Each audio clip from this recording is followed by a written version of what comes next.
And welcome, Hoosier fans, to this week's edition of Assembly Call Radio, where each week we discuss the most interesting topics in the world of Indiana basketball. This is our 152nd edition of Assembly Call Radio, and it is our 563rd episode overall of the Assembly Call, recorded on the evening of Thursday, December 26th, 2019. I am your host, Brian Tonsoni. And let's begin this edition of the Assembly Call how we begin every edition of the Assembly Call, and that is with our Hoosier Proud banner moment. And Indiana is the national champion. When it comes down, Indiana will be champion. Smart takes the shot. The Hoosiers have won the national championship.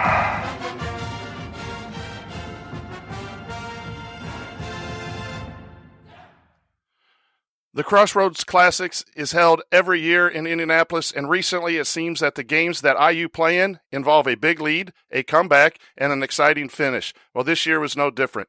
This week's banner moment occurred with just over 3 minutes left in the game versus Notre Dame when Indiana found itself down 5 after leading by as many as 17, and Coach Archie Miller inserted freshman Armaan Franklin into the game.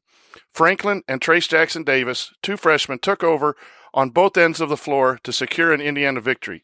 Many fans, myself included, were quick to question the toughness of this team at that 3-minute mark, and while it may have been merited in giving up the big lead, the Hoosiers found a way to erase that 5-point lead. That takes toughness. The idea that two freshmen scored the last 7 points and played great defense during that stretch speaks volumes to this team's depth, which is another sign of toughness. While we all would like to see the Hoosiers healthy and playing more consistently over 40 minutes of every remaining game, we cannot neglect the fact that while not playing their best with those injuries and with a rather young roster experience-wise, the Hoosiers are where most thought or hoped they would be, and that is 11-1. This record puts them in consideration for an NCAA berth. Many bracketologists have the Hoosiers currently a 6 or 7 seed. With the remaining schedule being littered with quad 1 opportunities, the Hoosiers should be able to compete and win enough to make the tourney this season. Anything more than that, and we as fans will take gladly. Maybe all of last year's tough injuries and close losses have turned around this year. Time will tell, and the first test is Arkansas on Sunday. A win by our Hoosiers means an undefeated non-conference record that, even with the somewhat suspect strength of schedule, still bodes well for the Hoosiers. That takes toughness. Here's to hoping that the toughness is here to stay and is more consistent, and Indiana continues to win, ugly or not. Okay, now let me introduce my esteemed co-hosts for this week's show. Jared and Andy are both off tonight, probably ensconced comfortably in a home field apparel hoodie somewhere that doesn't have the logo that Jared doesn't like. To my left, he's a senior writer for The Big Lead and a man who spent all of Christmas telling everyone he is Armaan Franklin's shot doctor. He is Ryan Phillips. Ryan, what is your rant on the last week in IU basketball? What's up, everybody? Hope everybody's having a happy holidays. Obviously, we've kind of not had much to talk about for the last week or so we've been off. But man, I've spent the holidays thinking about this and thinking about IU fans and where we are. And you know, a lot of people are upset. Think that the Hoosiers haven't played a great schedule. But we mentioned this after the Notre Dame game.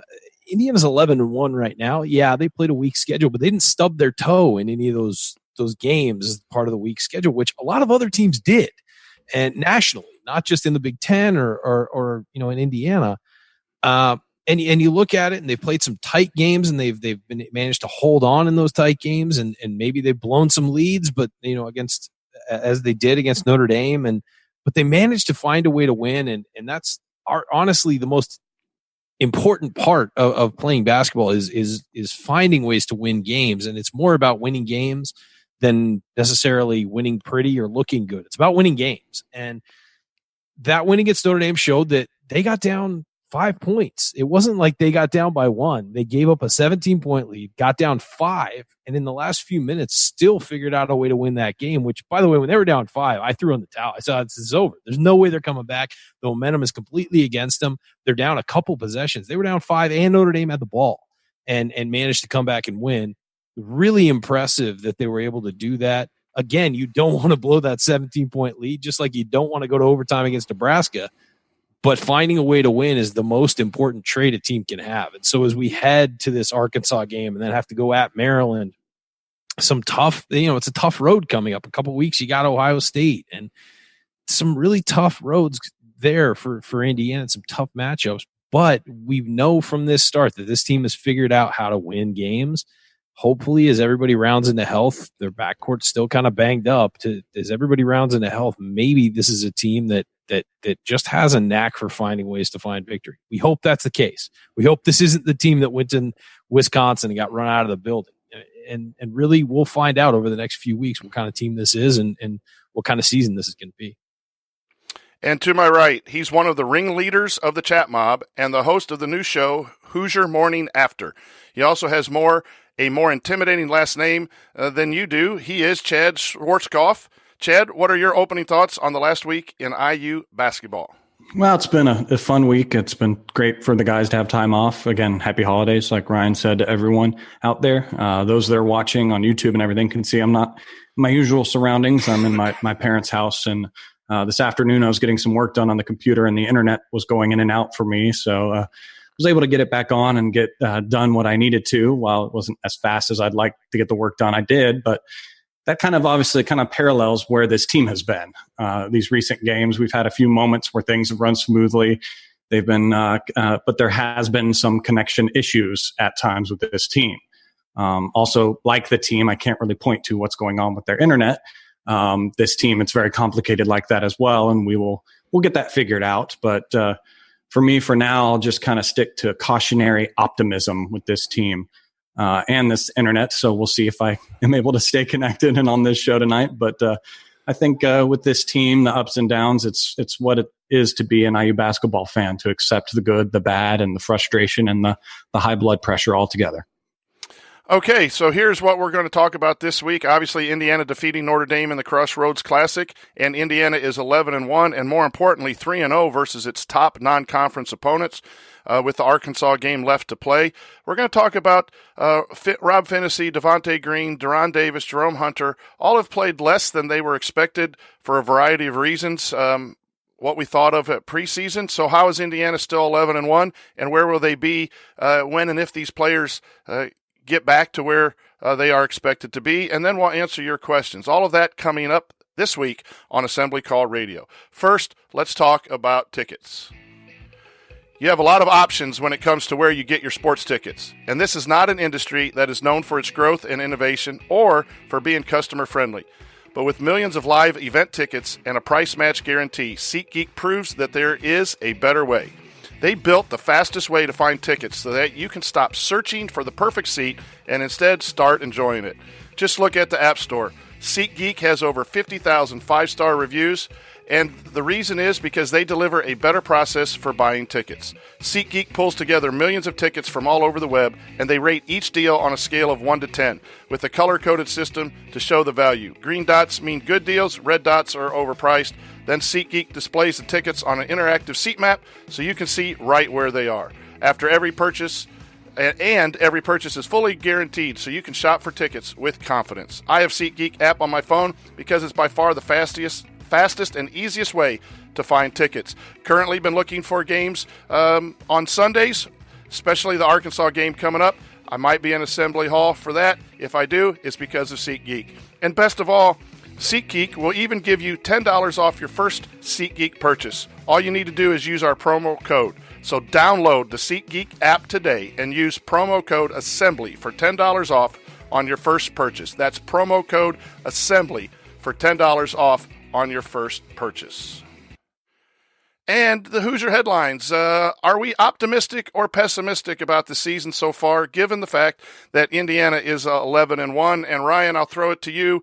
Where do you find yourself on that spectrum? Are you optimistic going forward, a little pessimistic with Indiana's 11-1 record at this point? What makes me optimistic is that they're 3-0 in the big non-conference games that we earmarked and said they have to at least split these or maybe go 3-1. They got 3 wins against Florida State, UConn, and then Notre Dame.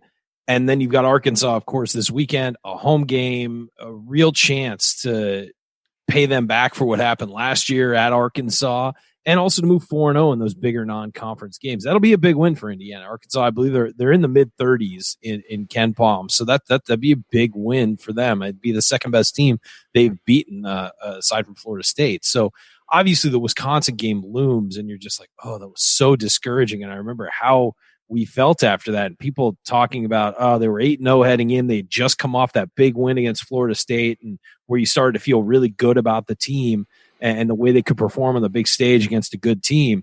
And then they flopped at Wisconsin, and you're just like, okay, is this just a typical flop against Wisconsin we've seen over the years, or is this legitimate? Is this who this team is? It's hard to know right now, but I think that winning those non-conference games and going 3-0 against those opponents, one of them in New York in a kind of a big stage, makes me feel cautiously optimistic. We get cautiously optimistic, then we get the overtime game at Nebraska, and you feel awful about it, and then Nebraska beats Purdue. So is Nebraska better than we thought? I mean, it's just this year in college basketball is so jumbled and it's so torn up that it's hard to know exactly where they fit. I think the Arkansas game is kind of a bellwether game. I think that how they play in that game at home after a week off, a week of rest for guys, how are they going to be? Then you got to go at Maryland. So you're going to find out quickly in back-to-back games how this team really shapes up, which will be two of the biggest games they've played so far. So, again, it's cautious optimism, but let's see. Let's see how they perform this week. I think that I'm kind of leaning more towards optimistic, especially given how some of the younger guys have played and some of the performances they've gotten off the bench in the last couple of weeks. So cautious optimism right here. Chad, I'm going to throw the same question to you, optimistic or pessimistic, but I want to add something there. As fans, when we watch the team that we follow, do we struggle with the style over the substance? Meaning the record substance is 11-1. The way Indiana got to 11-1, when you watch every possession, sometimes gives pause. So, first of all, are you optimistic and pessimistic? And then, what about us fans with style over substance in your thoughts? I'm optimistic. I'll always be optimistic with the IU teams. I mean, it's one that you cheer for and you show up for each time. But I mean, there is pessimism. I believe that's kind of a post-traumatic stress syndrome from last year that we don't want to see. How could you not have that over the last few seasons? You've got to be cautious with that, I believe, to a degree. And I think that's kind of where that style and substance, like you said, kind of comes into play. I think we see the losing those big leads, and we start to go oh no, here we go again kind of mentality drops into our heads. And we weather through those. And I think in the end, we're a very knowledgeable fan base. So we pick apart our team a lot more than your standard basketball team is going to get picked apart by its fan base. So I think we'll be good. I mean, our bench is deep enough, and once those pieces can hopefully slap together the correct way, we will be able to work it out. Yeah, I join both of you in being optimistic. You have to be realistic about, the defense needs to get better and the three-point shooting needs to be better. They need to take appropriate shots, and we do a good job of breaking that down. That's realistic. But this team, as we'll talk in the second segment, hasn't really had its full team. It finally just got its 11 scholarship players all dressed for the first time in the last couple of games. But yet all of those players aren't up to where they were expected to be in the offseason. And the fact that the Big Ten is going to be a tough conference, and we're part of that, as Assembly Hall is a tough place to play. So teams have to come into our home court, and those are going to be a lot of good wins. We got several questions about Quad 1 and NCAA seeding in the community this week. But Indiana's just set itself up for some positives. I think it has nowhere to go but up. If it doesn't go up, then it's really going to be tough on these shows. You're going to hear about it from us, for sure. But fair. I think all of us and fans, if we were brutally honest, if you would have said Finney wouldn't have practiced much of the first 2 or 3 months, let alone play less than 50% of the minutes, Devontae Green missing some games and then being, just brought back into the starting lineup. We have yet to have our starting guard lineup as thought of in the offseason, and Indiana's still 11-1. After we calm down about the tough style of play and really look at the substance, I don't know many of us would have said 11-1. I think a lot of us were saying if we could be 12-1 or 11-2 or 10-3 in this portion of the schedule, it would still be a good thing for this team. And Indiana's one game away from being 12-1. So with that, I'm going to come back to Chad. What is your number one concern? And this is for both of you here in this segment. What is your number one concern for this Indiana team going forward at this point of the season? It just has how it always is, and what kind of derailed us last year is keeping healthy and being able to practice together. Again, it's been lucky that finally, once we have everyone healthy, we have had this extended time between games to be able to practice together and have good reps and start building that chemistry together.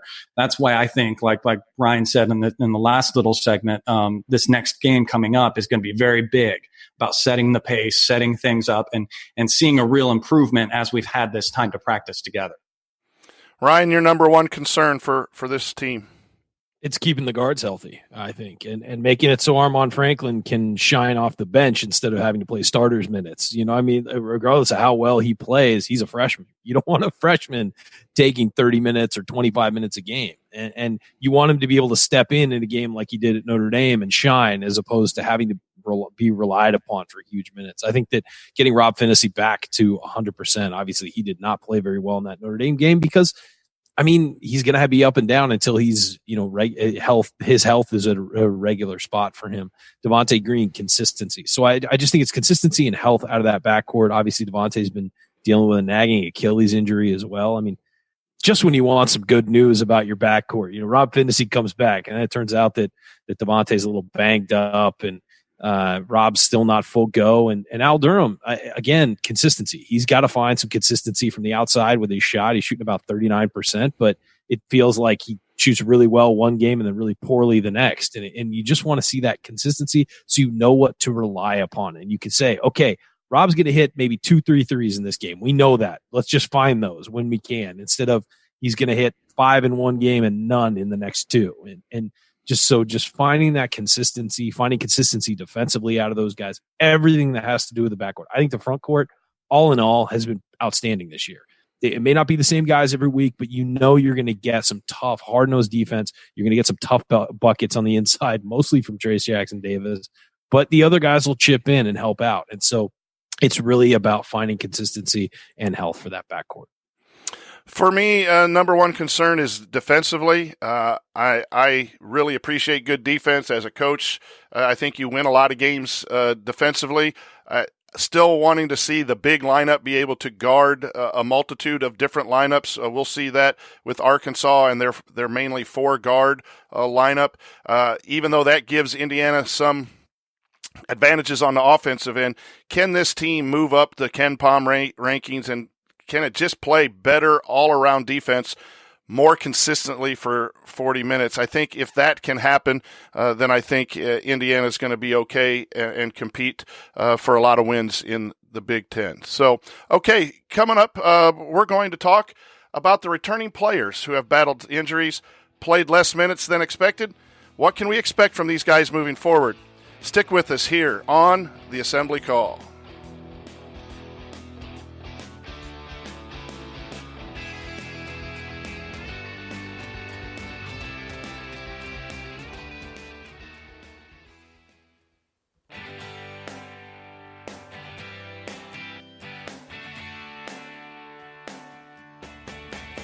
What's going on? It's Christian Wofford. What's the only thing better than an epic buzzer beater? Celebrating it with friends afterwards. Join my guys Jared, Andy, Ryan, and Coach on the Assembly Call after every IU game. Go Hoosiers. Welcome back to the Assembly Call. You can find all of our content at our website, assemblycall.com. And if you ever want to join the Chatmob during our unedited live broadcast or watch those replays and see all the Between the Segment banner, then check out our YouTube channel, youtube.com/assemblycall. I'm the coach, Brian Tonsoni, here with Ryan Phillips and Chatmob Chad Schwarzkopf. And we're going to talk some players and where we see some of the players who haven't had all the minutes due to a variety of reasons. Are they going to see increased minutes? Are they going to get back to being healthy? We're going to start off with Rob Finney, who's just had a tough start in these first 12 games and first 2 or 3 months of getting healthy. And then once he has been back, getting up to speed, and it really struggled against Notre Dame. So, Ryan, when do you think we're going to see him back at full strength, and does that mean he eventually gets back in the starting lineup, and does Indiana need him to start in order to compete in the Big Ten? I think they have to. I just think that he is one of those guys who's the engine that helps this team go. And there have been times where you've seen him come off the bench and it just completely changes what the team does. If you look at his averages from last year, 6.8 points. This year it's 8.3 points. It's last year he did have 3.3 rebounds, but Trace Jackson Davis is gobbling them all up right now. So he's down to 2.3. But assists, 3.7 this year, 2.9 last year. You look at his shooting percentage, 40% this year, 36% last year, 3-point percentage, 35.7 versus 31%. And he's doing that all in 9 fewer minutes a game. He's only played 7 games. But what it's looking like is that while it may look a little unbalanced when he's on the floor because he's not healthy, Rob's a better player this year, and he's doing more in less time.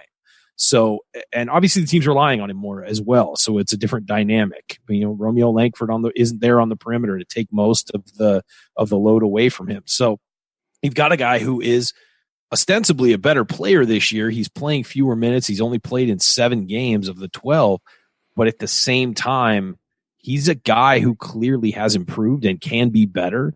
The key is just going to be, again, being healthy. The other stat I didn't mention, he's averaging almost twice as many free throws per game. And he's shooting 85% versus 66% last year. If he's your main ball handler, he's going to be getting fouled. He's going to be at the line. He's performing there this year so far. You got to get him healthy, though. You got to get him healthy. Got to get him on the floor and get him in the mix. And hopefully, this is his last sort of speed bump. I mean, Rob's, had issues with health, multiple different injuries since he's been at IU. If he's on the floor, Indiana's a better team, and he's a good player who can really make a difference. I think that's a guy who is a huge key to Indiana for the rest of the year. Do you think, Ryan, that it'll be sooner or later for him to be back where he's at normal strength? I know he's had a couple weeks here, but he really struggled in Notre Dame more offensively than I thought defensively, getting back in the rhythm. When do you see that the Rob that we need and want back? If there's no other setbacks, you have to think it's going to be first or second week of January, that he's going to be in the flow of everything. Now, I don't know if he's going to be starting. I don't know if he's going to be averaging 30 minutes a game, but you have to start at some point. You got to start seeing the normal Rob, and it's, I don't know if it'll be this week, but I have a feeling. I mean, we saw at the end of that Nebraska game, he was the reason they won. I mean, he was Mr. Buckets, and he and Trace Jackson Davis, you got to give him credit too, but he was Mr. Buckets at the end of that game. And it was like, oh my gosh, Rob's back. This is what we need. But then against Notre Dame, he struggled. And is it going to be a game to game thing? I mean, there was 8 days between those games. There's been 8 days between Notre Dame and Arkansas. It's a chance to maybe sort of, flatten that out a little bit, that curve out a little bit, and say, okay, this is going to be a good game for him. But then again, they're going to get a break before Maryland. It's all about getting him up to speed, getting him, to where he needs to be conditioning wise. But that I'm sort of looking at that January 8th Northwestern game. That's got to be where we start seeing the regular Rob and the consistent Rob, because again, the numbers suggest he's a better player this year in fewer minutes. So you got to at some point start seeing that consistently. I mean, I'm not looking for him right away to come out and be the scorer that he is, but I want to see him being the floor general, see him being the calming aspect, and everything. Just be the point guard guy that runs the offense, gets things moving, and calms down this team and refocuses us. I agree with Ryan wholeheartedly that I don't think we'll see his scoring and all of those factors back till a few more games. But I at least want to see more of that general out of him than we saw in the Notre Dame. I think the Notre Dame was probably an anomaly of some sort. He just kind of had an off game, getting his rhythm back. Again, having this time to practice, hopefully that refocuses him and at least gets that portion of his game back to us. I just think Rob is so important defensively for this Indiana team, because he can take the number one penetrating guard and try to level him off. When I did some edits for the community and watching the guards just really struggle to guard, Rob wasn't. And even Rob at not full strength was one of our better on-ball defenders. And then that just helps everyone else be in better position, not have to help as much. And so I agree that even if he doesn't come back offensively for 3 or 4 games, that's okay. We just need him out on the floor, getting his minutes and guarding, and then also running the show. I think Indiana's offense flows a lot better with a true point guard out there, and we've been asking Durham to do that, and Al's stepped up, but that's not his natural position. Al can do that for 10 or 15 minutes as needed he's and be very efficient. in that role. You can tell he's uncomfortable in that role. So, Indiana's 11-1, and Rob has not played in 5 of the 12 games and not played really complete games yet. I think he's a 30-minute guy, and if not more, for this Indiana basketball program. So, yes, as soon as he gets back, I think you're going to see a better Indiana team. Let's talk about Devontae Green. Started out the season hobbled and missing some action. Chad, do you think Devontae will ever be consistent in his play enough to lead Indiana to a good record, or do we need something different? If Rob's back, do we really need him to be consistent, or do we just need him to pop every third game for his 20, 25 and not mess up too much in those other games? What are your thoughts about Devontae and his play going forward? I mean, Devontae's one of those it's funny to say the word consistent with Devontae because, you get so many different aspects of his game and who he is as a player is just kind of electric and on fire like that. You want to see him under control. He's a balanced guy. I want to see him moving forward, finding that balance between going out of control, doing the Devontae type of things, throwing those 100-mile-an-hour passes, but bringing it back a little bit when the game doesn't allow it. He gets too many times where he forces that kind of game that he likes to play on what the game is not giving him. There was a time in the Notre Dame game where I saw him heading towards the basket and he did one of his little behind the back dribbles and everything. And I immediately realized he's got tunnel vision. He sees the basket and he sees only the basket. He's not going to pass it. He's going to try to drive and make a shot. And sure enough, he drove in there. He tried to lay one up and he got rejected. And it was a quick fast break points for them. So, I mean, we don't need to see that kind of play out of him, but we do. I think that trickles down from Rob getting back. When Rob gets back and gets more into his realm and everything like that, I think that's going to relax Devontae a lot being in there with Rob because he knows that he can move a lot off the ball and Rob's going to find him in the right places. And that's where he's going to be able to knock down those shots and do those plays that we can count on from him. And Chad, that play, when he did that drive, I think if it's the same play I was thinking about, there was a wide open Armand Franklin in the corner, and Armand had already hit a couple shots. Yeah, someone else was open on the other side. I don't remember who it was. Yeah. They were both wide open on the corner. So, Ryan, my question to you is, with players like that, sometimes you have to give freedom, right? Yeah. You got to let them play their game, because if you try to restrict them and eliminate the bad play, then it might restrict them enough and the good play doesn't shine. Jared asked an interesting question this week in the community about, would you take the 11 points and the 1 of 5 shooting from 3 if we could get those stats every week or every game from Devontae? And I said no, I wouldn't, because you need him to pop.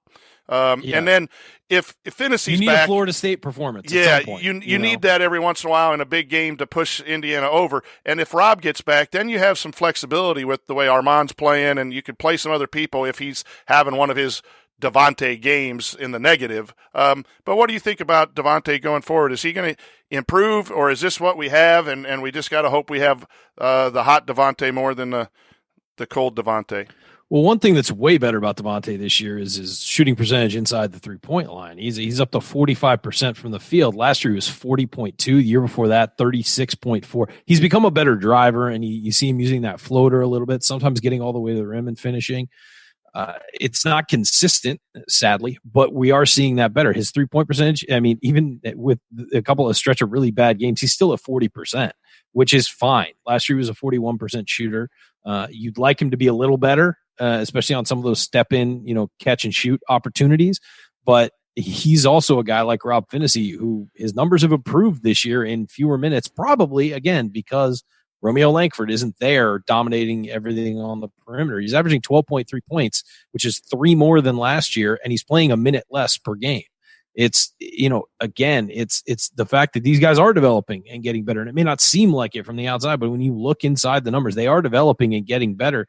The key, you're right, for Devontae, that 30-point Florida State game is raising that average of points per game. But there are things he can do on this team. And he reminds me so much of when Troy Williams was on this team, because there are things he can do that nobody else on this team can do. Take a guy off a dribble and pop a three. I mean, how many guys on this roster can do that? And he's the only one. And so the reason why, even when he was bad, Troy Williams was on the floor is because he could go between his legs sideways and go flying in and lay a ball in like nobody else could. And it really helped unbalance the floor for the opposing defense. So I think Devontae's got to play. He's got to get more consistent. I mean, we're not seeing the volume of turnovers this year that we've seen in the past. Everyone sort of stands out because it's usually a spectacularly bad turnover, but we're seeing fewer of them on a game-to-game basis, especially with how much he's handled the ball with Rob Phinisee out. And so I think that he's a guy, again, you've got to find that consistency from. I don't think you're ever going to get it, as you said, Coach, just 11 points every game on 1 of 5. You're not going to get that out of him. You're going to have games where he gets 2 points and goes 1 of 10 from the field, but you're also going to get that game where he pops and he's on fire and he's the only guy you want to see touching the ball sometimes on offense. I think, again, Rob Phinisee coming back helps with that. I think with everybody on the perimeter, Al Durham is another one. When Rob Phinisee comes back, it changes the dynamic on both ends of the floor because he takes the opposing team's ball handler defensively, and then he's handling the ball, and those guys get to play off the ball, which is easily their better position. I don't know if it's where Devontae is more comfortable, but it's where he's better. It's where, driving and kicking and catching a step in, a shot he's stepping into as opposed to between the legs and firing one up. That's where he's better. And also off a defensive rotation, I like seeing him drive to the basket. I don't want to see him go between his legs in traffic anymore. I'm kind of sick of that by now. But I don't mind him driving in, taking a floater, putting one up, especially because if he misses it, the chances are pretty good that IU is going to get an offensive rebound with the guys they've been putting out there this year. So I don't mind him getting into the lane, maybe getting fouled and getting a shot up. But I think that Rob Phinisee has to be on the floor to add that consistency to his game. You said a couple things, Ryan, that I think are really, really good. Indiana needs a north-south guy because this offense is geared to throw the ball in the post, and they're now running some screens, blocker mover stuff, and it's either going to be outside threes or it's going to be at the rim. They're going to need a guy to break someone down and get to the rim, get fouled, and Devontae's done that nice. And the other thing that you reminded me of that I forgot is that he really isn't turning the ball over. And I think sometimes we lock in on Devontae because we know he's had some bad decision-making in the past. And when he has his 1 or 2 or maybe 2 in a row, then we get into this mindset that it's bad Devontae. He did not turn the ball over. But those plays, like Chad mentioned, do stand out to us with Devontae. We hope that he has more of those Florida State games. Let's talk about De'Ron Davis. When he came to Indiana, he was really thought of as an outstanding post player, and unfortunately he's just had a string of injuries, and it's just hard to watch him play, not from a negative standpoint. That Achilles is a killer. Negative standpoint, just you hurt for the young man. It just seems like he's struggling out there to do the things that he's capable of, and then he gets the fouls quickly and has to sit and then doesn't get any run in the second half. Ryan, do you think that'll change here down the stretch, or is it just maybe a couple games or two where the matchup is there for De'Ron?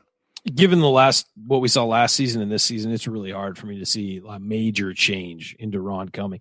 That said, and some people were mentioning it in our live chat, that De'Ron is a guy who could help Indiana win Big Ten games. If Joey Brunk gets fouled or somebody's injured or gets into trouble early, he's a guy who could come in and score on the low block. And he's a veteran who can get in the way defensively. He's also a guy who you're not going to go up and over easily. He's going to foul you. He's going to make you feel it. I mean, he's a guy who can do so much. He's a veteran presence. Archie Miller mentioned a week ago, or maybe it was a week and a half ago, that when they were struggling after that Wisconsin game, De'Ron was the one who was the vocal leader, who got everybody lined up, got everybody where they needed to be, and kept everybody focused when they could have just wilted after that, especially on that quick turnaround to go to New York and play UConn. He was a guy who was cited as a leader, and you expect that out of your seniors. And De'Ron is a guy who we've seen show leadership in the past. But I certainly think that you can't write De'Ron off because he's a guy who can help win you a game. And certainly we've seen him operate in the post in the past. And if he can just catch, a whiff of that, maybe he can be a guy who can give you 10 minutes a game and score you 8 points and grab some rebounds and, be a 5 extra fouls for you on the interior. Obviously that Achilles injury that he had it's devastating. I think it's the most devastating injury you can suffer as a basketball player. And most guys who have it are never the same.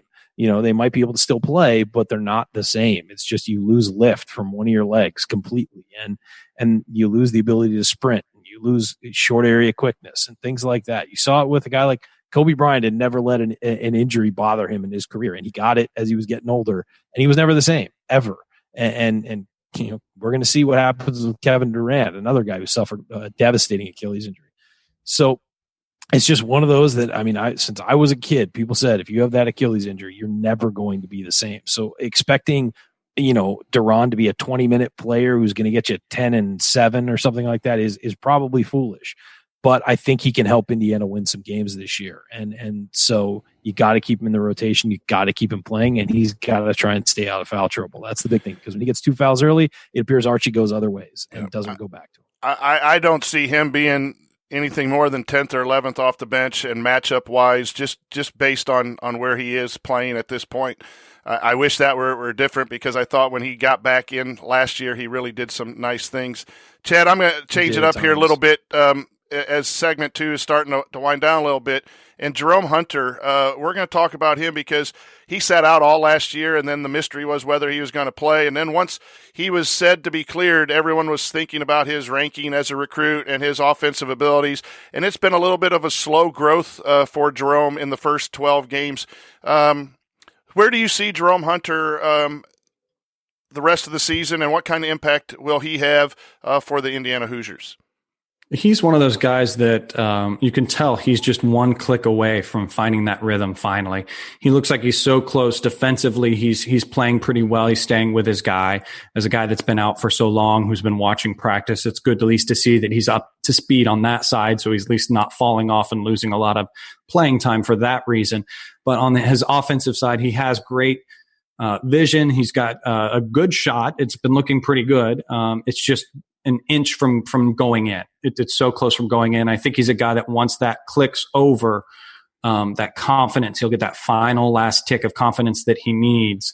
And he's going to be a great guy to have in there, to be able to put in there at that 3 position, where we're not as deep as we are in other places. And he'll be able to contribute, I think, quite a bit. Ryan, what kind of minutes do you see if Jerome's playing at his best? And he gets in an offensive flow. He understands the defense. He's averaging just around 10 minutes a game, I believe. I don't have the stats in front of me. What kind of minutes does he get, and what does he do for this Indiana team if he gets to be the Jerome Hunter, freshman Jerome Hunter that we kind of expect? 20 minutes a game, I think, easy. If this is a guy, and Chad's right, his shot has looked good, relieving his hand. As Coach noted, it's been a little flat to me off air. It's been a little flat.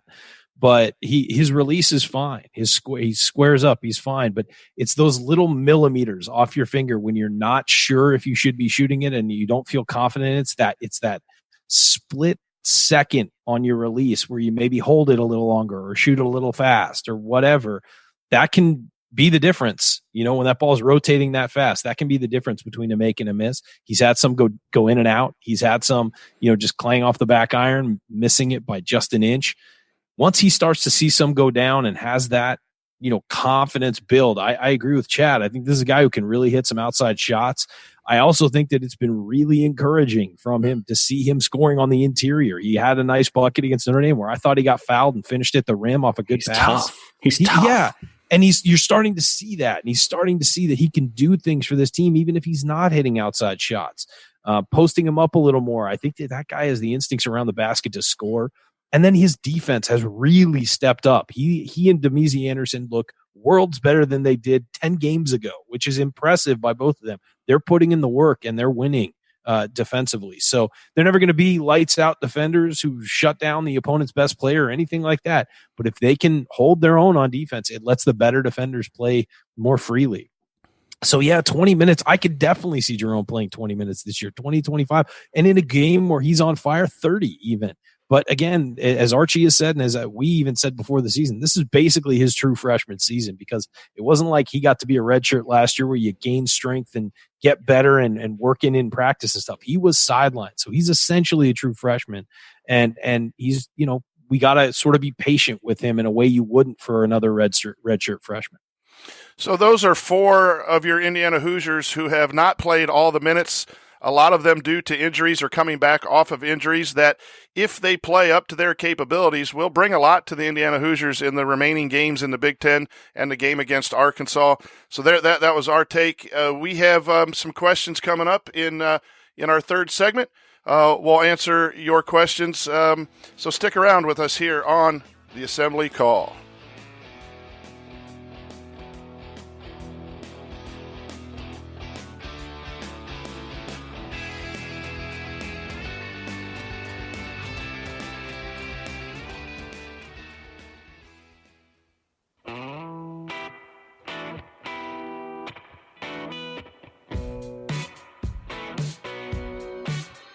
This is Tim Priller, and I never miss an episode of the Assembly Call. Welcome back to the Assembly Call. I'm the coach, Brian Tonsoni, here with Ryan Phillips and Chatmob Chad. Remember, you need to be subscribed to our email newsletter. We send out a weekly IU news roundup even during the offseason, and after every game, we send out a detailed post-game analysis. Just text IU to 66866 or go to assemblycall.com. That's IU to 66866 or go to assemblycall.com. It's now time for our mailbag. All questions were submitted via our private IU basketball discussion community at assemblycall.com/community. And we'll start off with this question here. Jack Forney says, what New Year's gift would you give to Archie and the team? Chad, we'll start off with you. What would you give as a New Year's gift? Every single rabbit's foot that is available out there. Last year, I would have given that as well because all the voodoo priestesses in New Orleans seem to be giving hexes against us and everything. And everything, at least knock on every piece of wood I have around me, has been seeming to go pretty well as far as that this year. And if we can keep all of those uncontrollables that affected us last year at bay, all that bad luck, all those shooters that got hot that had never been hot before. Oh my gosh, that was horrible. If we can do that, then it's going to be a happy year for us. So I wish that upon him. Yes. Ryan, your New Year's gift to coach. Health in the new year. You know, always people say, I wish you health in the new year. I give you health in the new year. No, I think health, some a Ryan Phillips shooting seminar maybe is a good thing. You can maybe put a video together and just send it to them. Old VHS tapes work. But no, health is the big thing. And you just want to see these guys playing at their peak ability. There were so many injuries last year that it was just such bad luck. And so this year, as Chad said, luck, but just health. There you go, Coach. You got some gifts headed your way. Jonathan Goodman asked this question. With only 2 quad 3-4 games remaining, that leaves 17 opportunities in quad 1 and 2 range. What do you expect our record will be in those tough games? For Andy and Coach, based on that, what do you estimate our seed line to be? Jonathan, that's a great question. It's still rather early in the whole bracketology world because the rankings have not fully developed with all the metrics, but Indiana, for most bracketologists right now, are 6-7 seed with their net ranking at 30 and the one big win against Florida State. With that being said, 17 opportunities in quad 1 and 2 really bodes well for Indiana and the rest of the Big Ten. You split those and go 9 and 8 in those opportunities. That's 11 quad 1 and 2 wins. That's going to be hard to keep out, especially if you're in the mid-range 4, 5, 6, 7 in the Big Ten with, those kinds of quad 1 wins. So the Big Ten being strong is going to help Indiana defeat Arkansas, get another good win, and then add those opportunities in the Big Ten. And I think Indiana will be looking at probably its ceiling, depending on how many wins, probably a 4 or 5 if everything goes well, and there's a lot of wins, and probably the low if they split 500, you're looking at 7 through 9. Anything under that, and Indiana's lost a few games that we don't want, and then we'll be on the bubble, and everyone will be nervous. So our next question here, Scott Yoakum asks, in theory, ranking should reflect performance, but I'm not convinced as much of these days. I'd rather see team development. So Ryan, do rankings matter anymore? And I think he might be talking about the coaches poll and the AP poll, and you have Ken Pom and you have the net for the tournament. Do rankings matter anymore, and why? Not really. I mean, and they don't in college football either. I mean, especially not early in the season. Maybe they start to matter in mid-January and February where you're trying to line up, who should be beating who and all those things. I mean, college football, it doesn't matter until October when the undefeated teams start weeding each other out. And I think in college basketball, it's the same thing. I mean, this year it's been crazy. Every number one team just keeps losing. There's no dominant team that's going to sit there and sort of dominate all year. The back end, I mean, you're seeing things where Indiana's not even, Indiana's barely scratching the surface of votes, and they're 11-1, have a couple nice wins. San Diego State arguably has the best resume so far, and they're 15th. I mean, you look at some of these things, and the best resume of an undefeated team, I should say. And so these things, they don't really matter until conference play starts sorting itself out. And then maybe, they do matter to sort of line teams up. But I'm far more worried about Ken Pom rankings and things like that, because they're actually statistical and it's not an eye test. It's not what you think you saw. You don't have, a team beats Duke and then jumps 30 spots in the rankings when, or beats North Carolina and jumps big time in the rankings. Well, North Carolina's not playing that well this year. So I would much rather focus on the actual analytics of what is happening on the court as opposed to worrying about an eye test or who beat who in the rankings. And if you read Gary Parrish, he always does a poll attacks column after the AP comes out, and there's always someone that moves the team up 8 spots after losing 2 games or something. Yeah, because they weren't paying as much attention. Here's the thing. Here's the thing about the polls is they're based on human thought, which is imperfect. And there you go. I mean, and also the coaches poll and things like that. Those guys don't have the chance to watch all the games or pay attention, and they make mistakes. Chad, your thought about the importance of Indiana being ranked in the top 25? Yeah, it's not important. It's how we feel, how they play, who shows up, and the W's on it. I mean, on the edge, it's shown. Actually, if I was a coach this year, I'd be telling all the voters not to vote me number one. It's just a kind of it's exactly what it is. This early in the season, it's just as Joel said, I think in the chat, it's just Twitter clicks. It's just for Twitter clicks and excitement and something to argue over. All right, our last question. This comes from Chris. Tougher rebuild, Indiana or Dayton? When Archie Miller took over. I don't even know what Dayton was like when Archie took over. To you guys, they've always kind of had it. They've always had like a nice basketball program, though. Maybe not a top mid-major, but they've always had a decent basketball program. Yeah, it took him about three years to get to where he won some games in the tournament at Dayton, but that's about what I know. I think with the spotlight and how big the program is, that obviously gives a huge edge to the Indiana transition. And then I don't know what the team was like philosophy wise at Dayton before he came, but night and day when he came to Indiana, so that made it tough. I'm not really sure. What I will say is that spotlight might make it easier to get your players and get this and to get the resources and all that. But the spotlight being on you also makes some things a lot harder. And it can be a difficult situation for a coach, especially given the history Indiana's had over the last 20 years and people waiting for a collapse, because that's been the history. So I think that there are elements of it that make it easier and elements of it that will probably make it harder at Indiana, because if you don't hit on all cylinders early, people are going to be asking for your job. Yeah, and I think people don't think Indiana's a rebuild, but to do Indiana right, like Texas Tech and Virginia and some of those schools, if you want to do it right, you had to rebuild, and you had to rebuild from the bottom up. And I think a lot of people sometimes lose patience with that. So that's going to we'll play this. That's first. It. We're done. No more questions. That's the official mark.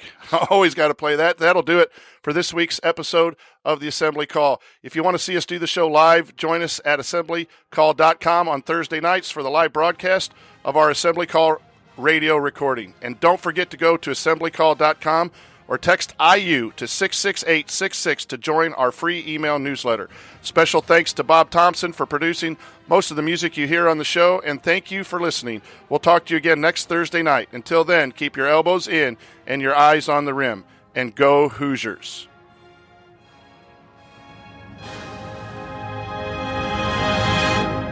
All right, I got to get out of here, folks. Thank you.